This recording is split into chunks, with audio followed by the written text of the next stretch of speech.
ഇന്നത്തോടു കൂടി ഒരു തീരുമാനം. നീ എന്തിന്റെ എന്നോട് വന്നാ? ഞാൻ കേസ് കൊടുക്കാൻ വന്നത്. നീ നിന്റെ അച്ഛനെ വിളിച്ചോണ്ട് എന്നോട് അച്ഛനെ പറഞ്ഞല്ലോ സ്വഭാവം മാറി. നിങ്ങൾ ഇടിക്കോ, നിങ്ങൾ ഇടിക്കോ. നീ എല്ലാം വിചാരിച്ച ഞാൻ ഇവിടുത്തെ എസ് ഐ എന്നെ കിടന്ന് കാണിക്കുക. എനിക്കിവിടെ വേണ്ട സാറേ, എനിക്കിവിടെ വേണ്ട, എനിക്കിവിടെ വേണ്ട. എടാ ഒന്നാണ് ഇത് എന്നെ ബഹളമാണ്. ഇത് കേൾക്കുമ്പോൾ എനിക്കത് സുഖം വരുമോ? കാരണം ഇവിടെ ഒറ്റപ്പാടും ബഹളമൊന്നും ഉണ്ടാകാറില്ല. എനിക്ക് കുഞ്ഞവരില്ല, ഞാൻ ചോദിക്കട്ടെ. അവരിക്കും ഇരിക്കും വെച്ചാൽ എന്നെ കാര്യം അവിടെ ഇരിക്കും. എന്നെ കാര്യം എന്നെ വിഷയം നിങ്ങൾ കുടുംബത്തെ വിഷയം പറയാം. സംശയമുണ്ട് സാറേ, എനിക്ക് നല്ല ഡൗട്ടുണ്ട്. സാറിന്റെ വീട്ടിൽ പാൽ പായസം ഉണ്ടാക്കിയ അതെന്തായിരിക്കും ടേസ്റ്റ്?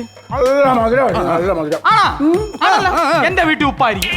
എന്തുണ്ടാക്കിയാലും ഉപ്പ്, എന്തുണ്ടാക്കിയാലും സാമ്പാർ ഉണ്ടാക്കിയ ഉപ്പ്, ചായക്ക് പോലും ഉപ്പ് സാറേ. ഞാൻ പറഞ്ഞില്ലേ സാറേ, ഇങ്ങനെ എന്റെ പേര് എഴുതി വെച്ചിട്ട് ആത്മഹത്യ ചെയ്യാൻ കടലിൽ ചാടി സാറേ. എങ്ങനെ അവിടെ മുടിഞ്ഞ ഉപ്പ്? എനിക്ക് തോന്നുന്ന ഇവള് കലക്കണേന്ന് അവിടെ ഉപ്പ്. ഇവള് കലക്കണ പിന്നെ സാറേ കടലിൽ ഉപ്പല്ലല്ലോ കലക്കുന്ന കായമല്ലേ. ആരോട് പറയാനാണ്? 6 മാസം കൂടെ സഹിച്ചാൽ മതിയല്ലോ. ഞാനൊരു കാര്യം പറഞ്ഞു. എന്നെ കെട്ടുവാക്കി പുണ്യം ചെയ്യണ്ട സാറേ. വേറെ എന്നെ ലക്ഷങ്ങളിൽ നിന്ന് തട്ടിയെടുത്തോണ്ട് ഇവിടെ അച്ഛൻ എന്ത് ചെയ്യുന്നത്? എനിക്ക് എന്റെ അച്ഛനെ പറയല്ലോ, ഞാൻ പല പ്രാവശ്യം പറഞ്ഞു.